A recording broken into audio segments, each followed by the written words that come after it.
Guys, let's talk about soldering irons.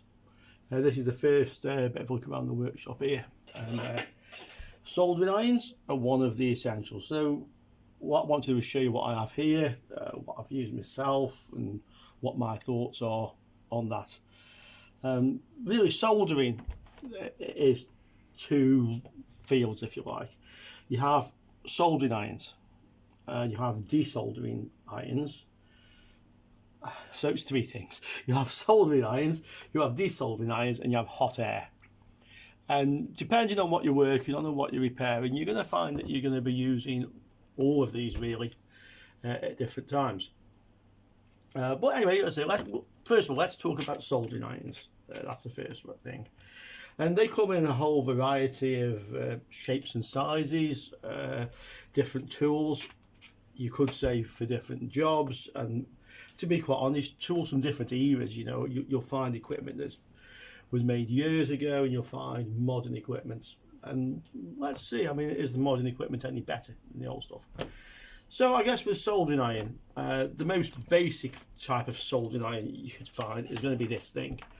It plugs into the power. If you guys have a plug on to match your country, and it's something like this. This is not temperature controlled as such. It gets hot and it melts things and it burns things. But that is your very basic soldering iron. I mean, this is like £5, €5, $3, whatever. These are practically for free. So we have those. Next step up, I guess, from that, this is the same sort of thing. This one has an English plug on. This is an Antex, which is a 25-watt soldering iron. This one, I have no clue what wattage this is. Does it even say? No, just electric desoldering iron. These things have been, I don't know, I saw these first in the early 80s. I suspect they've probably been kicking around a lot longer than that. They have interchangeable tips which slide on and off. So this is the heating element, this is the tip. And actually, I mean, back in the 80s, we used these all the time. We were using these, we were fixing TVs and all sorts. And yeah, I mean, this did what we needed it to do. But these days, these are just old hat. There's no point going to buy something like this. This is not going to be any use whatsoever, especially for motherboards, graphics cards, and that type of soldering. So that's that.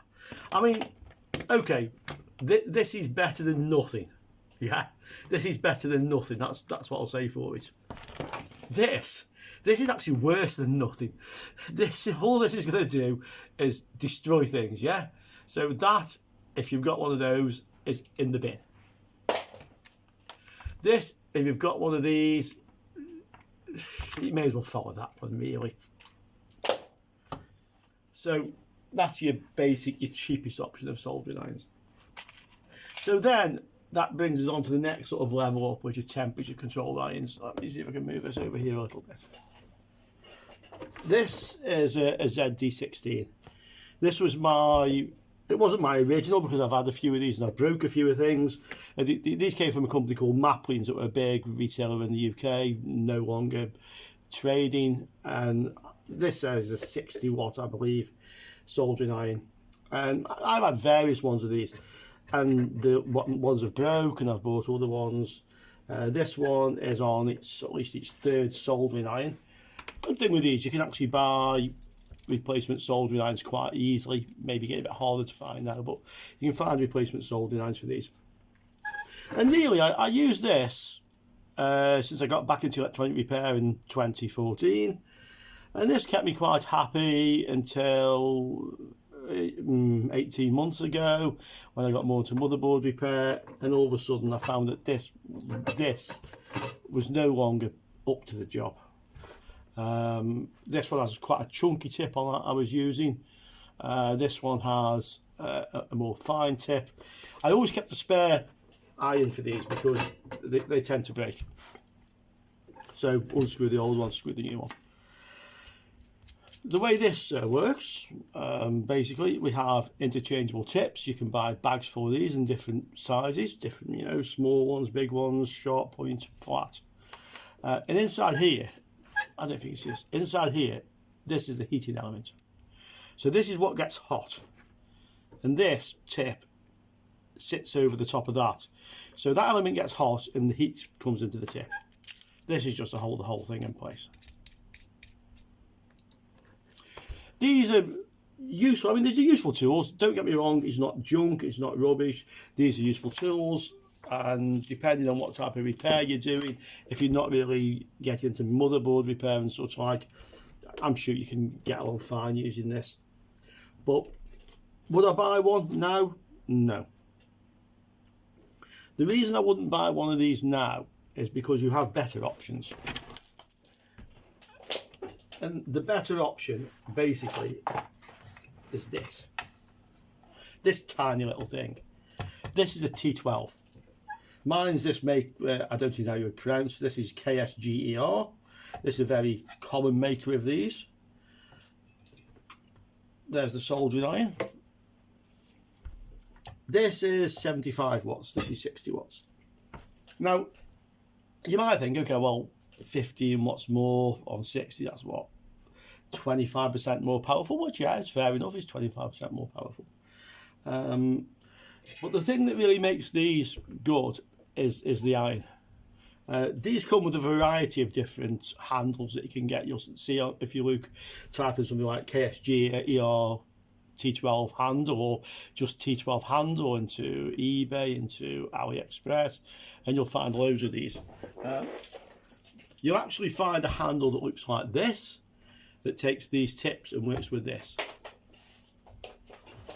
Personally, I prefer these, and if I was buying one, because I did buy one, I specifically wanted one with this handle. And the reason I wanted this handle is for this type of repair. Look, that's how I'm holding this soldering iron. So my things are here. This is aluminium. This is like a PVC sleeve, rubbery PVC sleeve. This is the tip. So it goes that side of the hand. When I'm holding this, I'm holding it here, and this is what I'm working on. So you can see I have a very short distance between the tip and where I'm holding it on, and that actually allows you to be much more precise in what you're soldering. You can hold this very, very steadily, work in very tight spaces with it, and this is a beauty to work with. You can see you can get the same type of tip in these handles, but in these handles you're holding it up here, so you now have a much more distance between your fingers and the tip, and any slight bit of movement is amplified. So even I can't hold this quite as steady as I can hold that one. If you're buying one of these, and I recommend you buy one of these, and it's not just me, if you look on the internet you'll find T12 is now the standard for soldering irons, and for a number of reasons. And not the least important, you can get these cheaper than you can get these, yeah? So there you go. If you already have one of these, buy yourself one of these, because you will not believe the difference in using these two tools until you use this one. This is coming from a guy who's used both, and I've used this one for years, and I've now had this one for about 18 months, thereabouts. And since I bought this one, I've never touched that one again. It's spare, I keep it around the workshop, but I've never ever had any reason why I wanted to pick that up when I had this, okay? What makes this thing so good? These tips pull out. This is just a tube connecting to the wires. Remember the heating element? In this case, the heating element is inside here. It's integrated, it's all one thing. And because it's effectively solid metal, the heating element can transfer the heat to the tip much more efficiently than that can. And that's why a 75 watt one of these is so much more powerful than a 60 watt one of those. It's not 20% better, it's like twice as good. I mean, that's just a subjective thing. When you use it, this is twice as good, at least, okay? Another good thing with this is these tips are cheap. I have loads of them. I even have a few more that I haven't opened. These tips are cheap, and just looking at this, if we can stack them up, you'll see some have obviously been used, they're discoloured, some have never been used.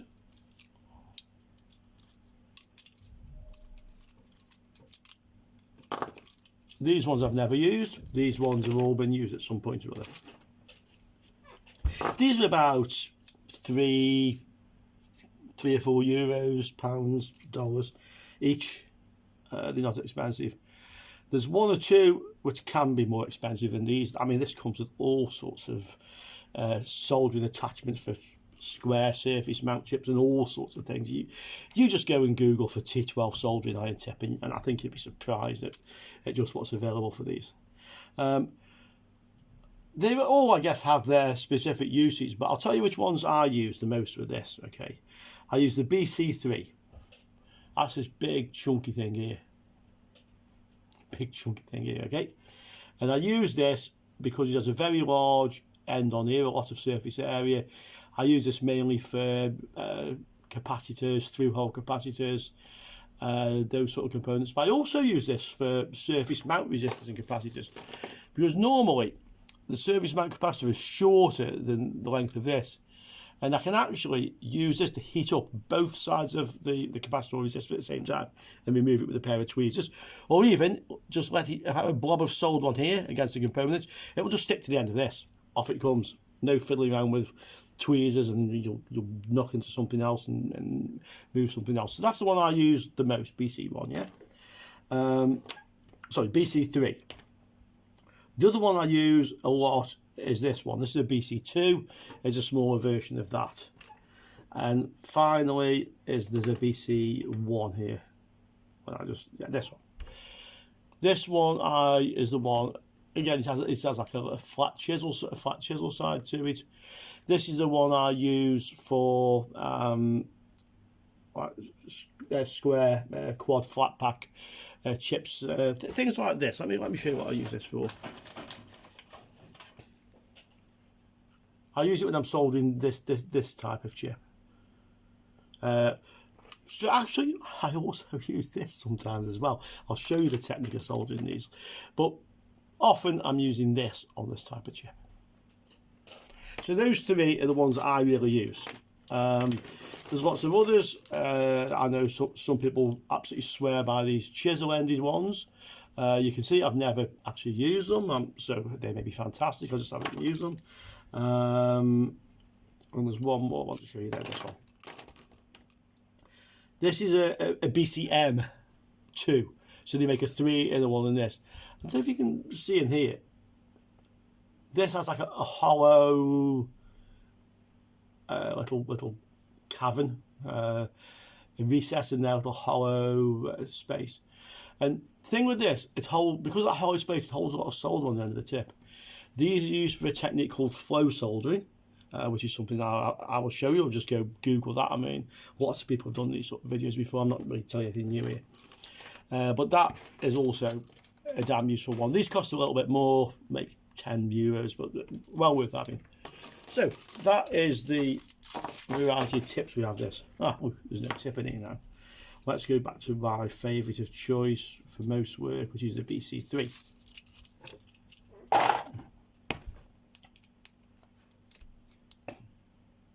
That's it.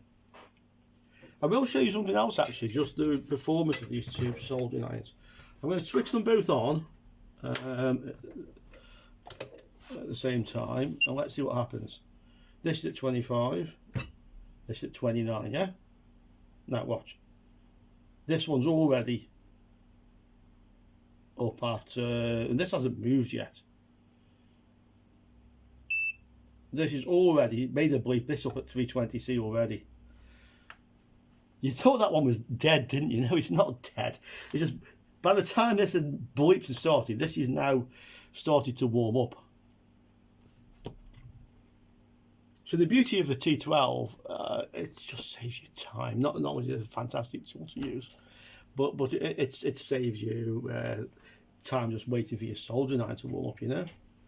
Another good thing with this one, it has a built-in sensor. If you've not moved it for a while, it will go down to 30 or 40 degrees, whatever. It goes down to like a standby. And the last beauty of this, okay, this is now overshot, but that's up to temperature now, we can use that. The last beauty of this is if we try and move everything out this side so you can hopefully see it. As we give a camera, what's in the way? Bits of cable. Okay, so another beauty of this, if I touch the bottom, I've obviously messed it up. You can easily change the temperature on this, but it has like it's gone to boost. I just touched it and it's gone to boost, yeah? So it's now up to 370 and it'll hold that boost for a while. That's great if you're soldering something and all of a sudden you don't have quite enough heat. So you can just touch it and it goes into boost. Touch it back and it goes back to normal. So I don't have to turn it a certain way, it's been preset. So normal is 320. It's just trying to remember how to use it. There we are, boost. You just turn the dial a little bit. Now up to sort of 380 again. And the boost is a very useful thing. Boost off again. Okay, so that's soldering irons. These are essential tools. So when you're thinking, what do you need to do this sort of work? One, a soldering iron, and a good one. Right, while we're talking about soldering, let's make a little bit of space on the bench so we can have a few more things here. That's just sod's law, isn't it, that these two are now tying themselves in a knot. That's just typical of if that was bound to happen. Put that there. Move this out of the way.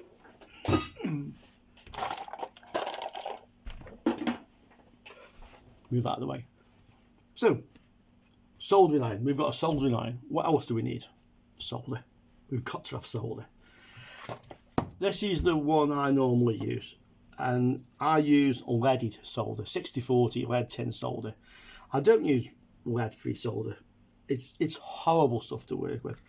This is much nicer to work with. So get yourself some leaded solder. It's not expensive. Get yourself a nice big bobbin of it. This one, 500 grams. I've had this since 2014 and I've still got it, you know what I mean? And there's still a lot on there. It might have cost me €20, £20 or something, but you know, 5 years later or more, it's still there. So that's that one, yeah. I also have some very thick. You see, this stuff comes in different thicknesses, yeah. This is leaded solder. This is leaded solder. And the difference between these, can you see that? Is the thickness. Right. This one, I find it the thickest one. I've never used it. I think this came free with something else that I bought. I don't think I particularly went out and bought this one. Does it say the size on it? No. This one is the one I use most of the time. This is 0.7mm leaded solder, and I use that most of the time. This one I bought more recently. This is 0.2mm. This is the reason I bought this. I bought it recently. This is fantastic for working on things like that chip I showed you with 128 legs on. For small surface mount components, this is much better to work with. So I'd say motherboards wise, I'm now probably 50-50 between using these two solders. So get yourself some leaded solder. I'd recommend, yeah, get a 0.7mm, get a 0.2mm, and have a play with them. I don't think you'll ever really need anything more than this. That's probably a 1mm or something like that. But I suspect those two sizes is going to be everything you need. Lead-free solder. Yeah, I've got the stuff. You can see how full that is. I think I've almost never used it. This one again is 1mm. It's quite a thick, chunky one. I don't really remember why. I think I bought it because I wanted to try some lead-free solder, and then just didn't like it. And let's see, maybe one day I'll have a need for that, but for now, I wouldn't worry too much. This is another one, tin copper, lead free. The reason that this came free with something else, or I bought some kit of bits and bobs and it included this. Don't buy solder like this. I mean, if you're buying solder, buy something like that. That's 100 grams, that's 500 grams. Buy that, it's much cheaper in the long run. This won't last you very long, even if you were using it, okay? It's lead free, so it lasted for ages, so I have no use for it. So that's that one. One more. This is chip quick. This is a special solder. The idea of the chip quick is that it has a very, very low melting point, okay? It comes with a special flux. It comes with a very brittle type of solder. And the idea of this is, he snaps here, is that you can use this on chips like that one I showed you before. The idea is that for chips like this, you can use hot air, you can heat them up, and you can melt this all the way around the legs. And it's supposed to amalgamate, form an alloy with the existing solder, which greatly reduces the melting point. And then you can desolder the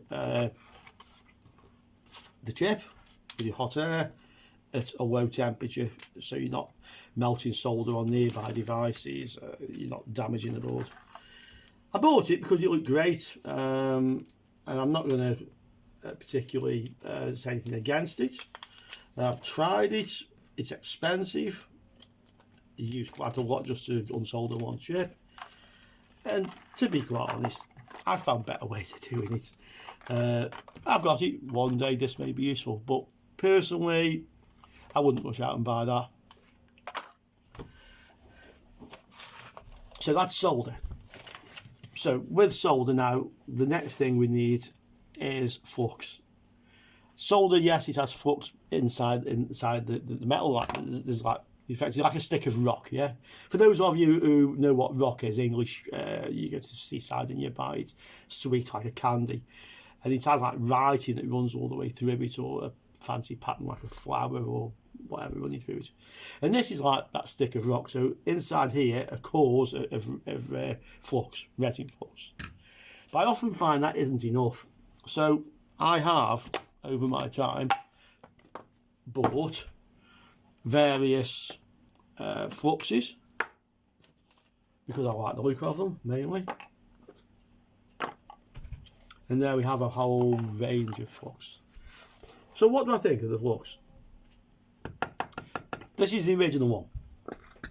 This is a hard flux, so effectively you melt this with your soldering iron, and I was using it to dip desoldering braid in and then desolder. This works great. It works really well. I know there's another guy on YouTube who swears by this stuff. He also dissolves it in isopropyl alcohol and makes it in liquid flux. I can say nothing against this whatsoever because I've used this for years. I've had this one tin. It's again has lasted me since 2014 at least. It's cheap. You don't need to clean this off. It's not corrosive to the board. And for soldering capacitors and various surface mount devices, it's pretty good stuff. So I had that one. And then I started trying to work on BGA chips, things where you can't get to the pins underneath. And again, you need flux. So some advice off the internet. This one's Topnik 83, TK83. This is a liquid flux. And you can use this with a little brush, and you can effectively run flux underneath the components. And I tried using this, and it works, but I wasn't overly fussed with this. It didn't seem to be quite doing the job I wanted it to do. I then bought various flux pastes, again quite cheap. That one I've never even used, you can see. This one I've never even used, you can see. This one I've used a little bit, but didn't have any particular reason to carry on using it. It works. It's a similar thing to this, just more pasty. It's sticky. The idea of this is that when it's like a tacky flux, so when you put like a little surface mount capacitors or resistors onto a board, it will hold them in place while you solder. That's the idea. Personally, I find that once it gets hot, this turns into a liquid and then they don't stay in place. That's my opinion of that. This one's a flux pen. I use this sometimes for surface mount capacitors and resistors and such like. This is quite nice. I quite like this. You just, if you see a little bit, you just dab it on like so, and that's flux, and then you can solder. Yeah, if I'm unsoldering surface mount components, sometimes I'll just grab that. This is quite good stuff. No clean dispenser pen, very neat. CW8100. Circuit Works as a maker. Oh, Chemtronics as a maker. I've had that for quite a long time and it's still going. If you can find one of these cheap enough, yeah, get one. I like that. So lastly, it brings us to this stuff. This is Amtech's Amtech NC 559 ASM. Here's another, there's a full one. It was a guy on forum, badcaps.net repair forum, who put me onto this. I was posting, I was trying to desolder BGA chips and I was lifting pads and generally wasn't getting the results I wanted. And the guy said, he said, try this flux. So I bought this, it comes in syringes. This one's almost empty. I've got about 4 or 5 more in the drawer there. So you just put the needle into there and you put the plunger in. And you can dispense this. This stuff's fantastic. This really is fantastic, this stuff. I use this all the time. To the point now that I never use this one anymore. I occasionally grab the pen. But mostly I use this. And I also, because of this, I don't use this one anymore. This one, when you dispense it, let's just find something to put a little bit on. This gungy stuff. When you dispense this, shall I tell you what? Let's find a bit of paper or something. There we go. Scribble on. When you dispense this, it comes out. Can you see that? It's like a gooey, liquidy paste. The great thing with this is you can take a BGA chip, and these are the big square ones you find on motherboards, and you can kind of like run a line of this all across one edge. Get your hot air and just warm it up and it'll run down behind the chip. Turn the board by 90 degrees across the next side and the same. 90 degrees and the same. And you do that so you've been around all 4 sides, and I normally go twice all the way around. So each side's been done twice.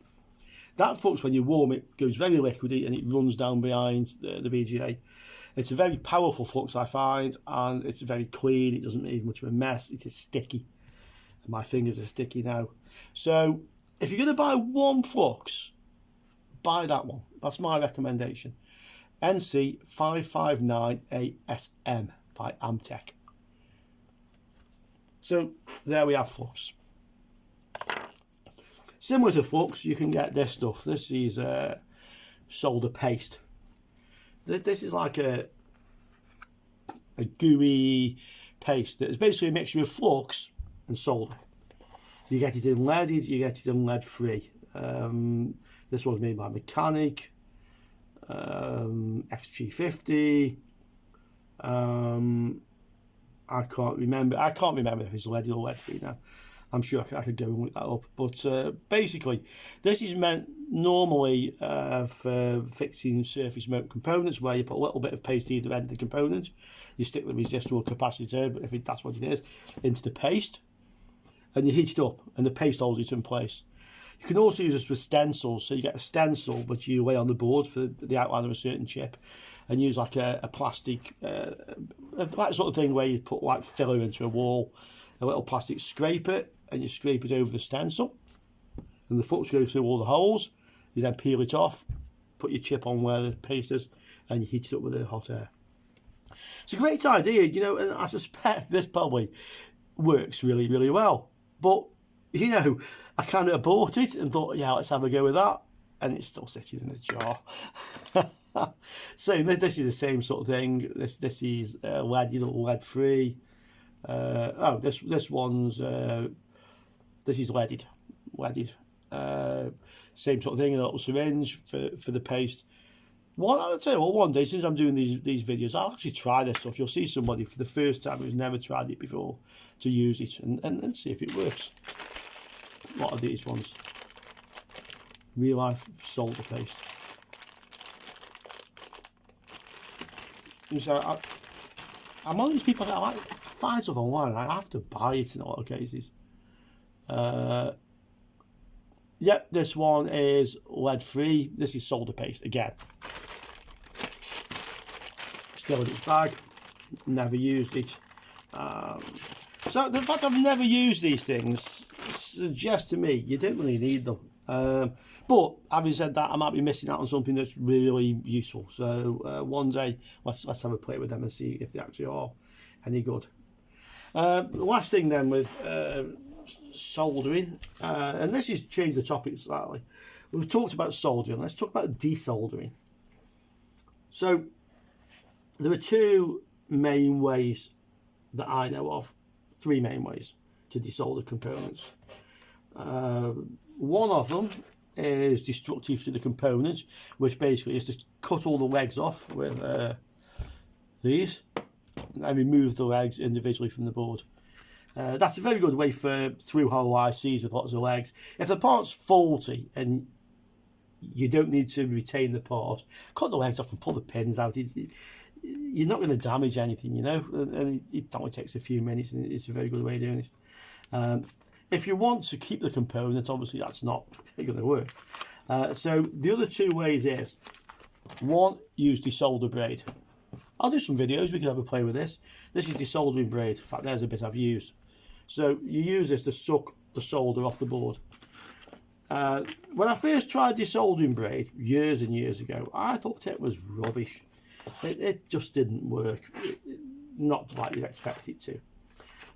When I tried it more recently, I discovered that if you dip this into flux before you use it, actually it's very good. So desolder braid comes in various different types. Main difference is the width of it. I use a lot of the Servicol one, sometimes this one. This is 1mm wide, this is 1.5mm wide. And then somebody on, again, Bad Caps Forum, a guy, probably the same guy put me onto the flux, put me onto this one, says, hey Rich, give that a go. This is Chemtronic's solder wick. This one is, not quite sure, I think it's 2 or 3 millimeters. It says 1.5, but I'm not quite sure it is one, but I know, 1.5 meters long. I can't remember. I've got a whole tin of it here. You can see I like this stuff. So this one, let me check if I can actually see the width of it. Size 4. Yeah, typical American, isn't it? That size 4 doesn't really mean anything. Maybe it means 4 millimeters. This type, very, very good for desoldering like BGA chips. If you're taking the BGA chip off the board, you need to clean the board, you need to clean the chip if you're going to reball it. This stuff's excellent. If I was going to buy, if I was going to say buy one sort of solder braid, I'd say buy two sorts. Buy something like this one, yeah? Vacuum Pack, who makes this thing, it does tell you on this. Chemtronics. Buy this one, it's really great. And get something like one of these, about 1mm much thinner, and this is very useful for cleaning up when you've desoldered capacitors on boards and such like. So I'd say get one of them, Where can we hide this stuff out of view? Okay, more desoldering braid, width 1mm. These are very handy. These are desoldering needles. So all you've got is a set of stainless steel needles in different sizes. And what these are very useful for is when you've removed capacitors, through-hole capacitors, the ones where the legs go through the board. When you've desoldered them and resistors and such like, you'll often find that the holes on the board are full of solder. And if you can't get the solder off with a solder braid, these are great, because what you do is you find the suitable size one and you heat your soldering iron on the pad and you push this through the board and it clears the solder out. Once you've got a hole, you'll find that the solder braid then works much better. So these, that's going to cost you like €2 or something. It's so cheap. Buy yourself that one. Buy yourself the couple of solder braids, the lead-free solder. I'll put a list on this video on YouTube. I'll put a list what I recommend to buy. Yeah. These are also desoldering needles. These ones come in different sizes and they're hollow. Okay, they're hollow. The idea of these is that while the component's still on the board, you find one that's the right size to fit over the leg of the component that's coming through the board. And you sit this over the leg, you get your soldering iron in, and you push this through, with the leg's still there.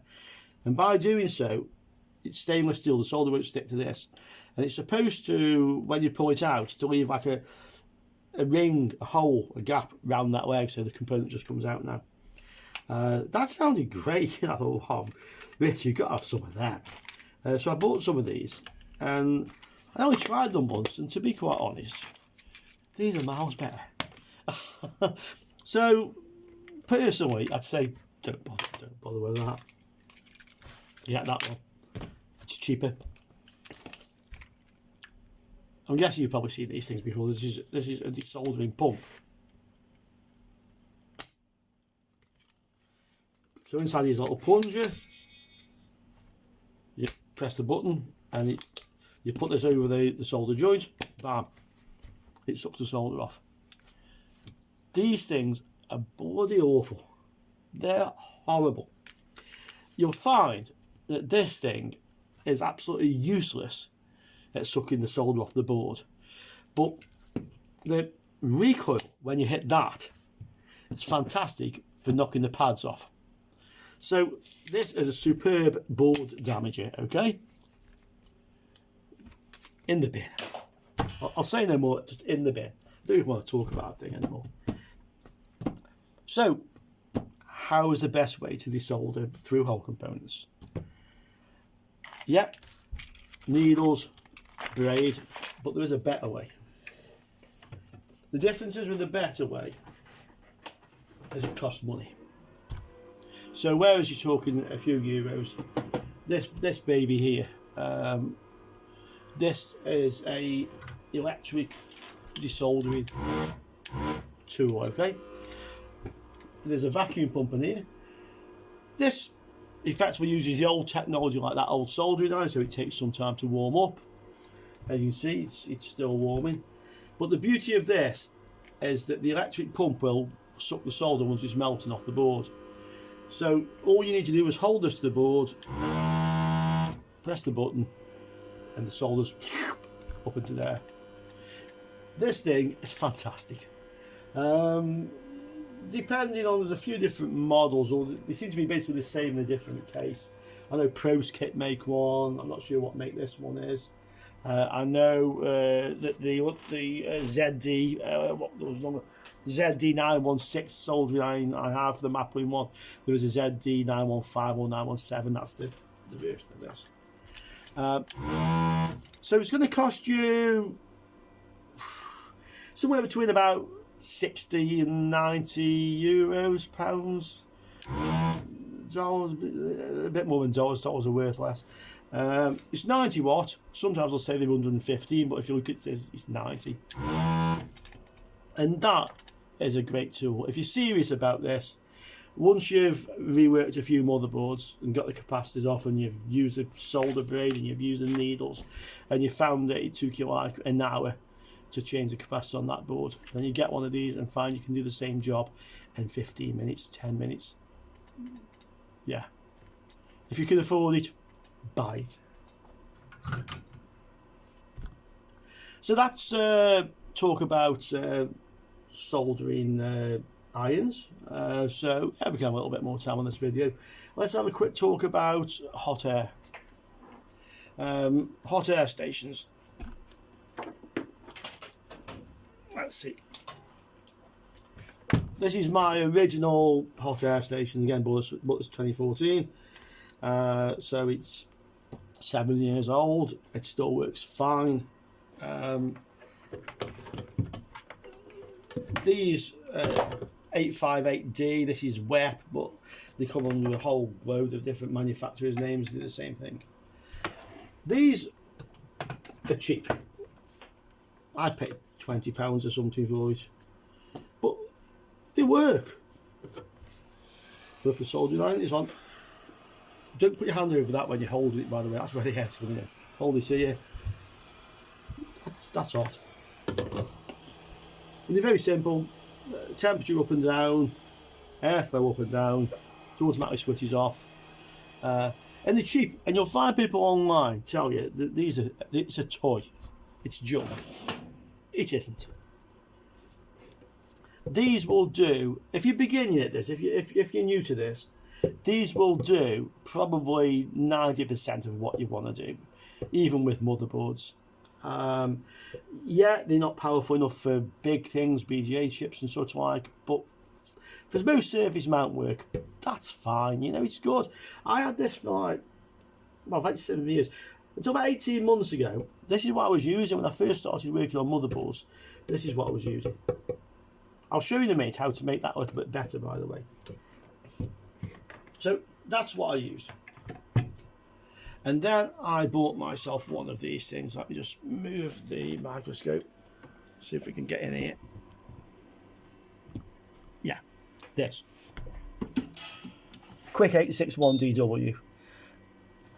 This is like the Ferrari compared to that Fiat, okay? The big difference between this one and the little 858, big difference. It costs you 8 times as much or something. These, I think I paid about 220 euros or something on that. Somewhere in the region of 200 euros this one cost me. Same sort of thing. Has the wands, switch itself on. This heats up much faster. It's much more powerful. You can program and store your favourite settings without having to adjust it each time, and that will do everything, anything you're ever really likely to come across. Okay, if you've got the money, buy it, and you'll never regret buying that. I believe there's now an ATN 852 or something similar, which is possibly even more powerful than this and cheaper. You can look it up on the internet. In fact, no, I know where the review is. I'll stick the link on this video. But this, I swear, right, I have no reason to change that. That will stick with me forever, to be quite honest. So that's hot air. You probably saw this thing in the corner.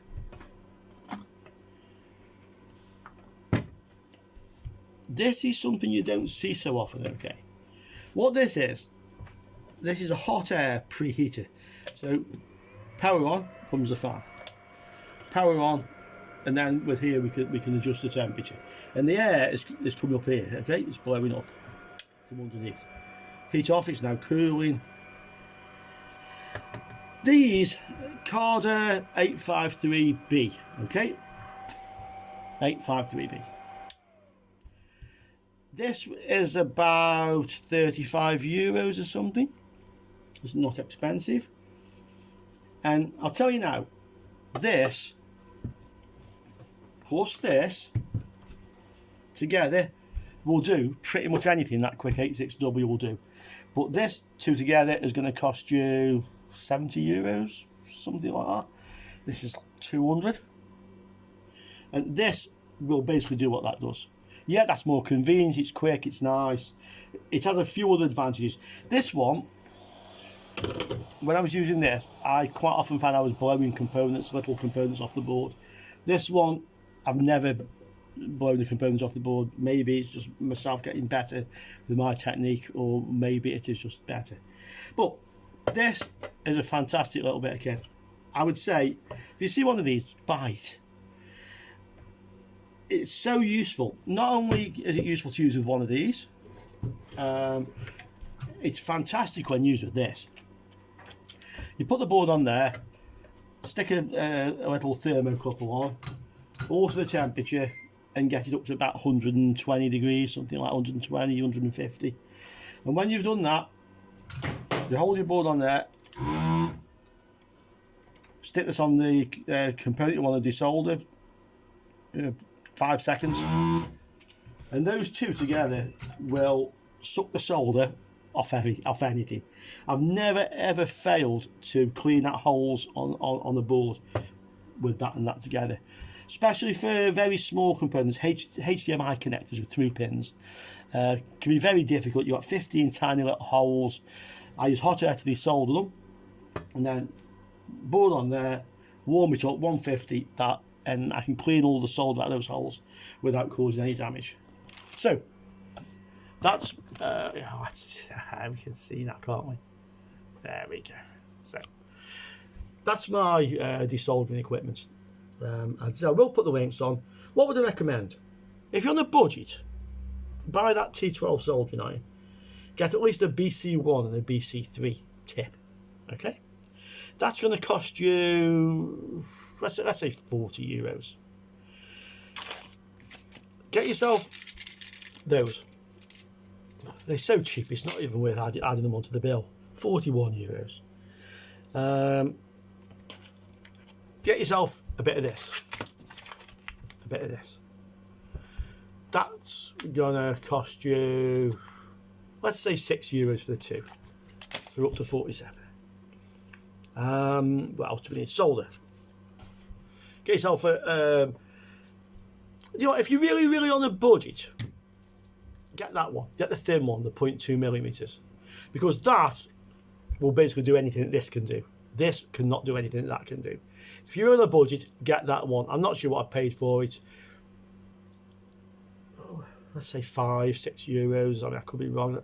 It wasn't expensive. Let's say the two together, you get a smaller bobby than that. Let's say you paid €10 on solder, 2 sizes, okay. So now up to 56.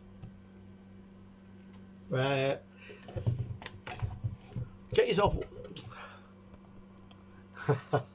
It's a mystery, isn't it? Oh, get yourself one of them. About pricing up a little bit on these, but let's say another 35. So we'll put like 56, 60, about €90. Get yourself one of those, and you've spent about 120, €130, let's say. And with that, you can do just about anything. So that's my recommendation. If you can't afford this one at first, you want to keep the price below, so you want like €90, leave that off for now. Get the hot air, get the T12, get the braid. I did forget, it's essential. Get the flux for another €5. So for less than €100, you've got what you need. Okay, if you can afford this as well, and you're going to spend about 140 odd euros, get that as well. If you're not on a budget, I'd say don't bother with that. Keep everything else. One of those.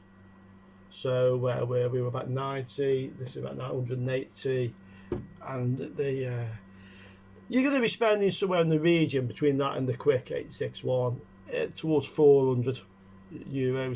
But what you've bought there will last you for as long as you want to do this sort of repair. Okay, so that's my take on soldering. There's plenty other videos on YouTube about soldering iron, about soldering and soldering irons and desoldering and stuff. So yeah, go have a look around, look for some more videos and more recommendations and see what you can find. Okay, that's the end of that one. Hope you enjoyed it, and I'll see you on another video.